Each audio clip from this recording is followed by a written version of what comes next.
Bonjour tout le monde. Donc aujourd'hui une petite recette.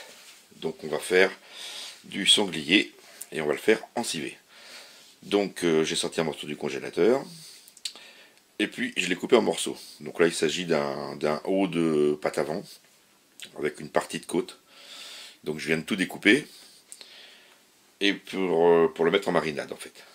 Donc voilà, j'ai placé la viande dans un faitout avec un bon verre et demi d'huile. Ensuite il nous faut des carottes, des oignons, des échalotes. Je mets des échalotes parce que avec leur goût sucré, ça contre un petit peu l'amertume du vin. Du romarin, de l'hélicryse, du laurier sauce. Il se trouve qu'on a mangé des radis à midi, donc j'ai gardé les fans puisque ça provient du jardin. Donc c'est une première, hein, mais ça peut remplacer un autre légume. Hein. Des gousses d'ail. Vous n'êtes pas obligé de dépeler, vous pouvez le laisser en chemise et les écraser. Enfin voilà, ça je vais le mettre donc dans la marinade. Alors, le nombre de carottes, le nombre d'oignons, d'échalotes, de gousses d'ail, moi je fais comme je le sens. Donc je vous donnerai pas, je vous dirai pas pour tant de kilos de viande il faut 6 carottes ou 7 carottes ou 3 oignons. Hein, vous le faites à votre façon. Donc pour les herbes, la petite astuce, c'est de les mettre dans une poche par exemple, puisqu'après ça va éviter d'avoir à les enlever de la sauce pour pouvoir la broyer, la passer au mixeur. Donc voilà, donc là il y a un petit peu plus de 2 litres de vin, à peu près 1 litre d'eau, donc il faut bien brasser, il faut que ça recouvre. Et puis là maintenant il va falloir laisser, bon là on est le soir, je vais laisser jusqu'à demain midi, mariner. Alors au frais de préférence, mais là ça ne logera pas dans le frigo, dans le réfrigérateur pardon, donc je vais juste mettre le couvercle et puis le mettre au frais. De toute façon avec le vin, la viande, il n'y a aucun souci.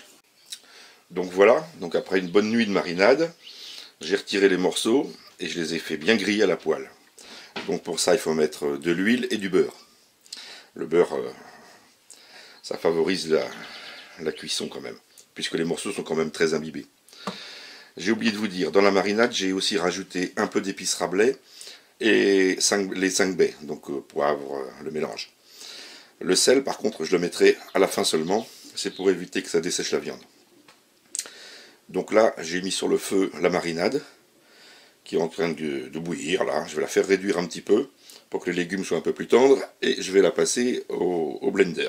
Donc là, j'ai récupéré une partie de la marinade avec les légumes, et je vais les mixer.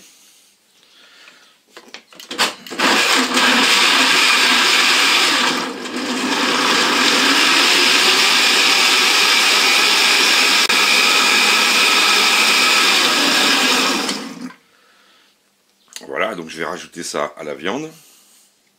Et je vais finir le reste. Voilà, donc j'ai tout replacé dans le faitout. Et je vais aller faire chauffer ça tout doucement pour que ça mijote longuement.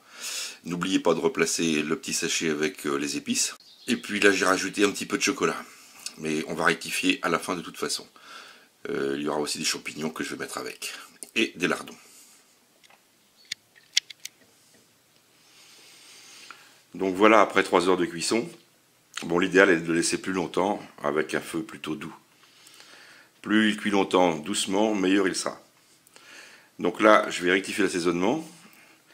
Donc si je le trouve un petit peu amer, je rajoute du sucre en poudre. Et après, touche personnelle, mais là, ça regarde que moi, je vais rajouter 2 à 3 cuillerées de crème fraîche.